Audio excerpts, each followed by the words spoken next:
Assalamualaikum warahmatullahi wabarakatuh. Selamat pagi, selamat siang, dan selamat malam semua.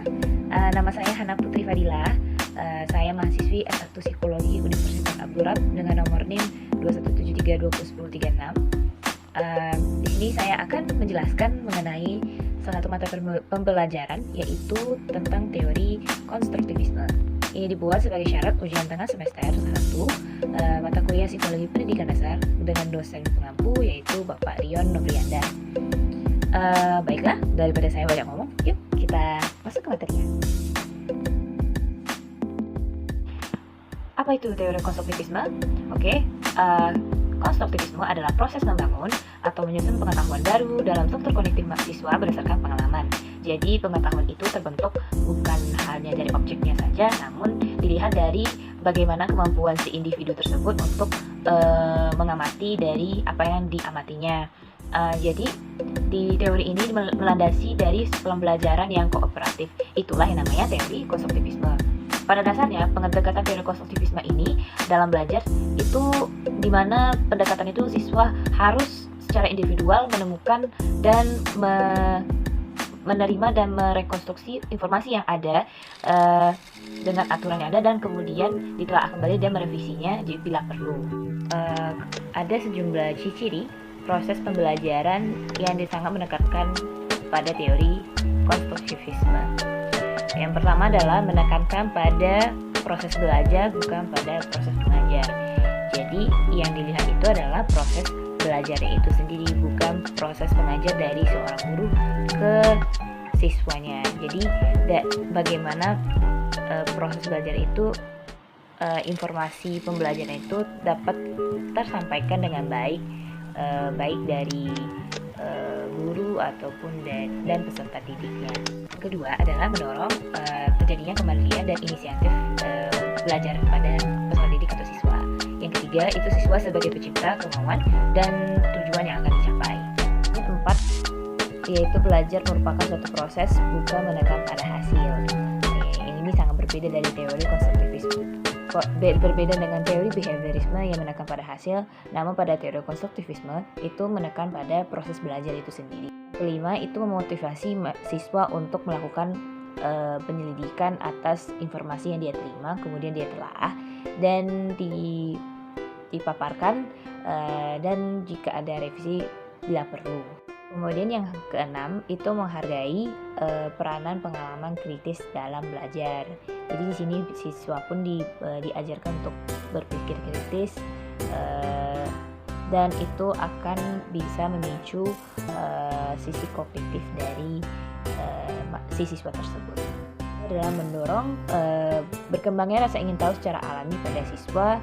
8. Penilaian belajar lebih menekankan pada kinerja dan pemahaman siswa. Kemudian berdasarkan yang ke-9 itu berdasarkan proses belajarnya, itu menekan pada prinsip kognitif. Jadi seperti yang saya jelaskan, ya karena di sini kita lebih dilatih untuk berpikir kritis, ini dapat memicu dan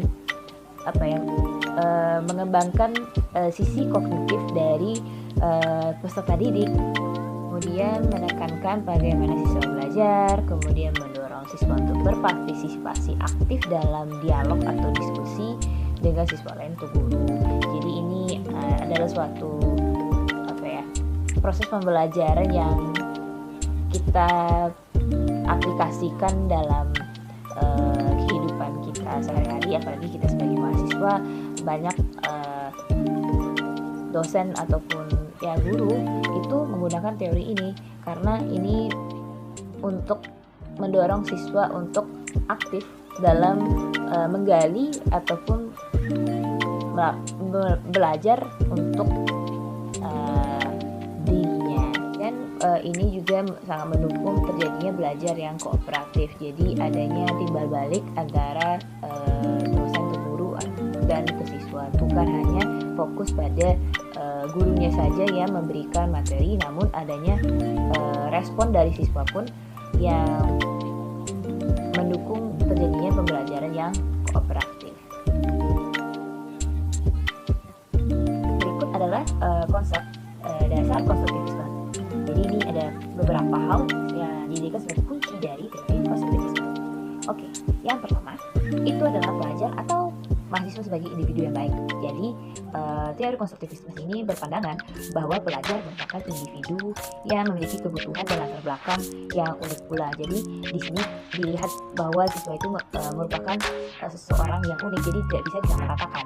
Sehingga dalam teori ini tidak hanya memperkenalkan keunikan dan kompleksitas dari seorang pembelajar, namun juga secara nyata mendorong dan memotivasi dan memberikan perhatian pada siswa dari proses pembelajaran, karena tidak melihat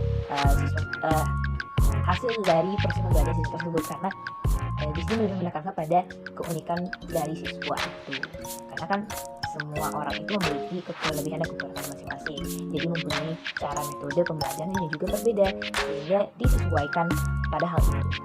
Yang kedua adalah self-regulated learner atau pelajar dapat mengelola diri sendiri. Jadi siswa dikembangkan menjadi seseorang yang memiliki pengetahuan tentang bagaimana belajar yang efektif, yang sesuai dengan gaya belajarnya, dan tahu bagaimana serta kapan menggunakan pembelajaran tersebut dalam situasi pembelajaran yang berbeda.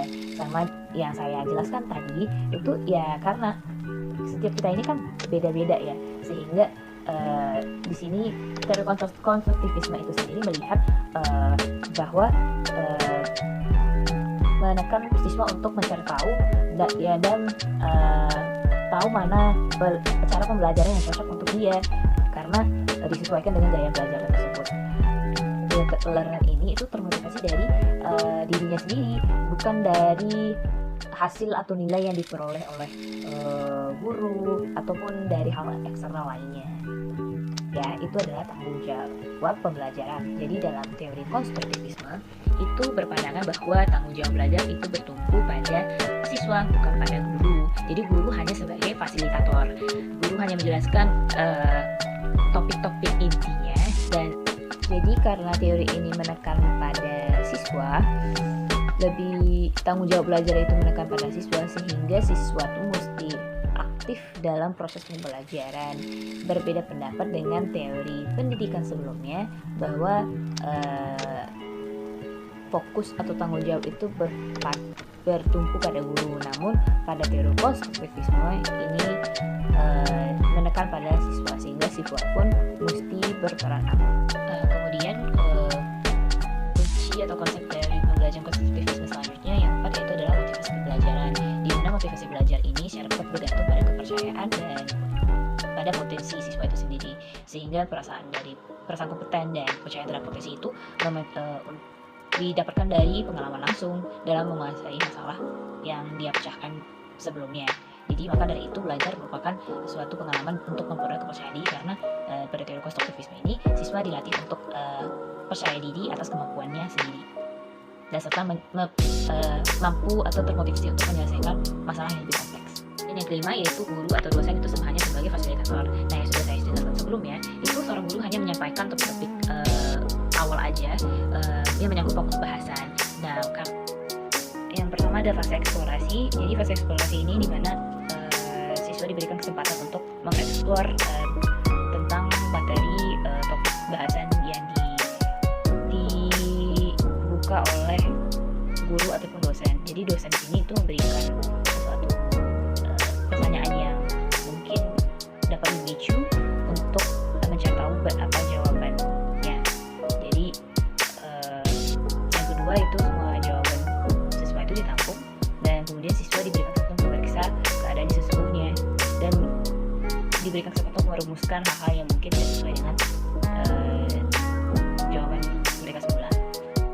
Kemudian yang kedua itu ada namanya fase klarifikasi. Jadi dosen atau guru itu memberikan gambaran sebenarnya mengenai topik bahasan yang dibahas, dan kemudian mahasiswa merumuskan kembali pengetahuan mereka akan permasalahan yang tadi dibahas. Yang ketiga, guru memberikan masalah berupa yang berkaitan dengan pertanyaan memicu tadi. Kemudian siswa mendiskusikannya kembali secara berkelompok dan merencanakan penyelidikan informasi-informasi yang terkait. Dan kemudian siswa juga mencari tambahan rujukan mengenai materi pembelajaran. Selanjutnya adalah fase aplikasi. Jadi fase aplikasi ini setelah siswa itu dia sudah merundingkan terkait informasi dan tambahan rujukan yang mengenai topik tersebut, secara berkelompok siswa juga melaporkan hasilnya, dan juga dengan penyajian oleh anggota kelompok tersebut yang di dalam diskusi di kelas. Kemudian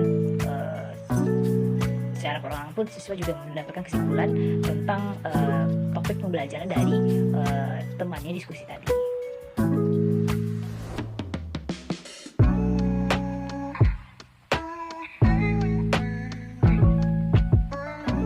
Sehingga dapat disimpulkan bahwa makna dari pembelajaran secara konstruktivisme itu aktivitas yang aktif di mana peserta didik membina sendiri akan pemikirannya, pengetahuannya, dan mencari arti apa yang mereka pelajari, dan merupakan proses menyelesaikan konsep dan ide-ide baru dengan kerangka berpikir yang telah ada yang dimilikinya.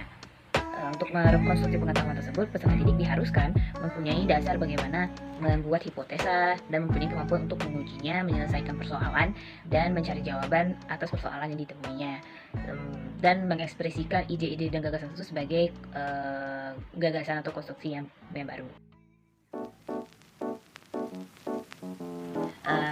Baiklah, mungkin segitu saja penjelasan dari saya. Apabila ada salah kata, mohon maaf. Kritik dan saran akan saya terima. Sekian, terima kasih. Assalamualaikum warahmatullahi wabarakatuh.